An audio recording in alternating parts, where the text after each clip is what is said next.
Hi there, it's Jeff here from Seriously Series. Anyway, I thought I'd give you a quick little video here today on an expedition vehicle that we're going to be taking on the Canning stock route later this year. I've got a little bit of time off at the moment, so I'm actually doing a little bit of work on the vehicle as we speak, but I'll give you a little bit of a run through and some of the things that we're going to be tackling today and the next couple of days anyway. So I'll just flip you over. So anyway, here it is, the mighty vehicle, a 1975 Land Rover Series 3 88-inch. These are quite rare in Australia. They weren't that popular. The 109 seemed to be a lot more popular because it just had a better load carrying capacity. Anyway, so I'll give you a little bit more of a close sneak peek. Before I go any further though, it's had some pretty interesting additions on it. As you can see, it's got some nice little door vents just down here, which actually work quite well, but not too sure. Might end up taking those off. Still, that's something that we're discussing at the moment. We've already had a little issue. The headlights have stopped working, so I've had to take the dash apart, and we've found that it's a faulty switch, which is up on the top of the dash there. It's got dual fuel tanks in it, which is really handy.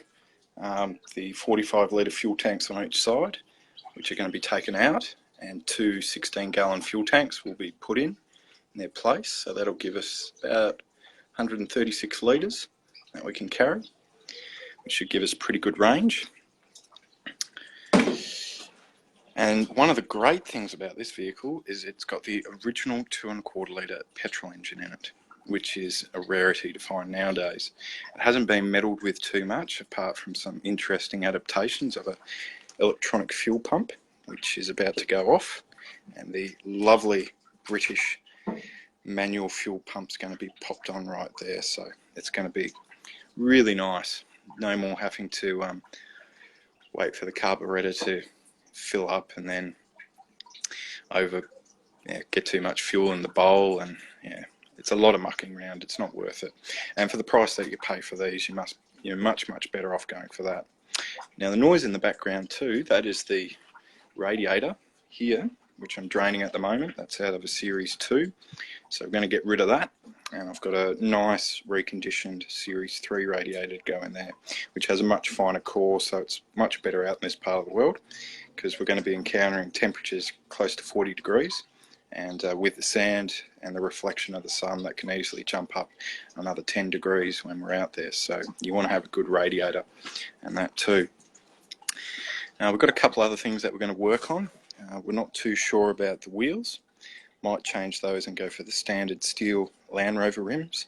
Also, we're potentially thinking about changing the freewheeling hubs too, from the Fairy hub system.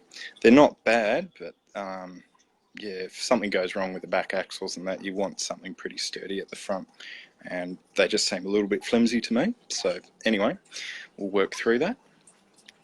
But as you can see, all the panel works pretty straight, and that too. It's got a nice spare wheel carrier on the back, which we might end up taking off, as it squeaks like nothing else on the back, which drives you slowly insane.